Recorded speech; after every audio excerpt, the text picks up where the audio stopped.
Hey there, this is Rick. I hope everyone's having a great day. Right, this is a quick follow-up. Well, it's not going to be a quick, probably quite a long one. A follow-up video to the allotment philosophy video that I put up yesterday. Now, if you haven't already seen that, obviously you'll need to see that video in order to know what this video is all about.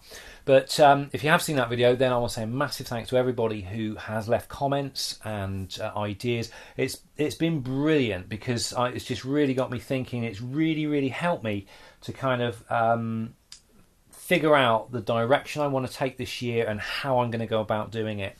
And this is what I love about YouTube and being able to kind of put an idea out there and just kind of tap the wisdom of the crowd and draw on other people's experiences and get them all put into the pot, you know, and that's where you can just kind of pull out your own sort of hybrid ideas based upon other people's experiences. It's just brilliant. Now, there was quite a few answers that I got yesterday, and I'm going to go through a couple of them just to, I mean, there's loads of them. I'm not going to be able to go through all of them, but rather than answer them by text, I thought I'd sort of put a few answers in this video. One of the things I have decided about is the whole fish thing. Yeah, I think I think it's a bad idea as well. That's what happens when the old creative juices start flowing. All these ideas just come in, and you just throw the whole lot into the pot and then see what you can pull out again. But as for the paddling pools, a lot of people think it's worthy of experimentation. I have to agree with you. There was some concerns about leaching of chemicals from the vinyl, from into the soil. Now, from what I understand, is like any kind of leaching will only occur, in the thinnest sort of millimetre of soil that actually is in physical contact with the walls of the whatever it's in contact with, that might be leaching chemicals. So, I mean, there's plenty of ways around that. I mean, just purely by sort of patting down the soil around the edge and not planting anything within a couple of inches of the edge, I think we're going to be absolutely fine. I don't think there's going to be this, this toxic pea soup that is perhaps being suggested there. I mean, if this stuff, if the vinyl is that dangerous, I'm sure they wouldn't be making kiddies' pools out of it. But there again, who knows, when there's money involved. But anyway, so those are my thoughts at the moment. Now, I definitely think I've got this year, the direction for this year sussed out on, how I want to proceed this year with my attitude and sort of philosophy towards the allotment this year, based on the things I learned last year. And I really do think it's going to be a good move to try to champion the man in the street who isn't like Superman, who actually wrote down the man in the street, the average Joe who works all week, values free time and doesn't want to spend a lifetime tending his garden, but does want to run a garden to ensure he can provide good food for him and his family.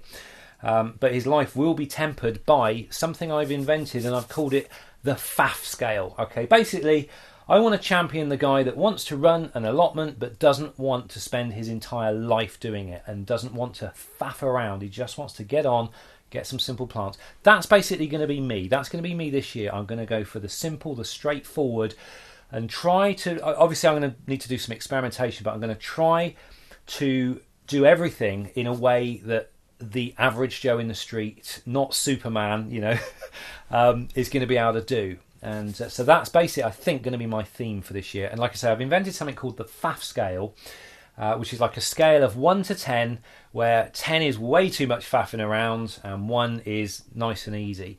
Now, what I do have to say is a massive thanks to the couple of people who suggested something called pallet collars.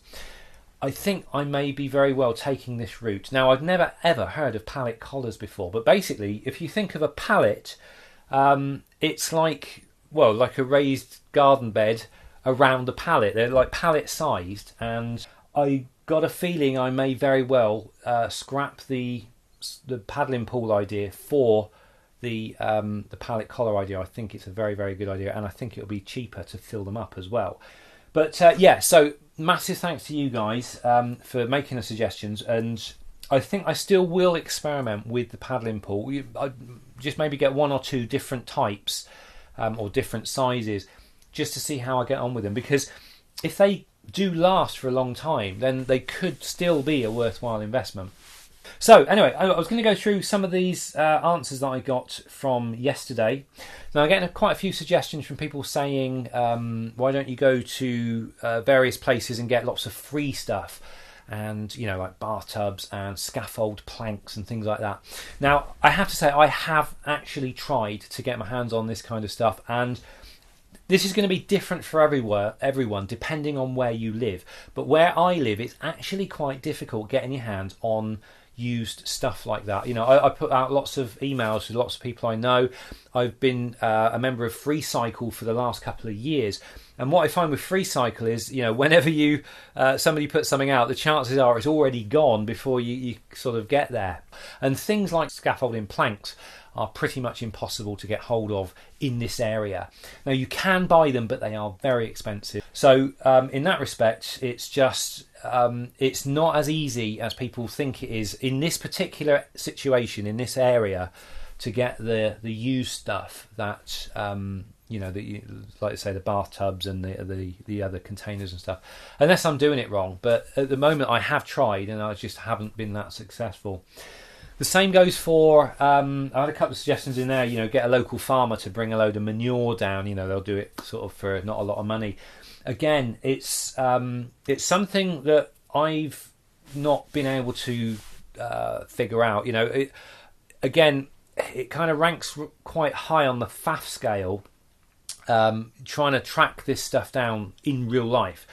Even chatting to my allotment neighbours, I know one guy does manage to get some manure from somewhere, but there's a lot involved. Got to get a trailer. I haven't even got a tow hitch on the van. And if I want to have stuff delivered, again, a problem that's local to me is it's almost impossible to get a truck into the allotment areas, basically because the gates open out onto a road, and that road, it's like a backstreet residential road, but all of the residents park down half of that road. So I can't actually get my van in to the allotment on the first gate, and I can only do it on the second gate. But if you've got a really big truck or a delivery truck, it's incredibly difficult, if not impossible, depending on whether all the neighbours are parked on the opposite side of the road, to actually get in. So these are all things I've got to take into account, and they all sort of help to add up along or tote up the faff scale.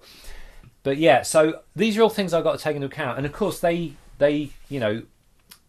each time you come up against a little bit of a barrier like that, it makes the job harder, and it makes you less likely to want to engage with that. That's where I'm at from this situation from my perspective here. Anyway, so I know this has been a really, really waffly video. I do apologise. I hadn't really planned it very well.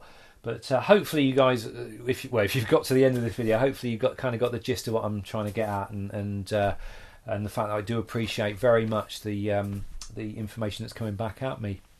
But anyway, that's it. Have a great rest of the day, guys. Thanks for watching, and I will see you in the next video. Take care.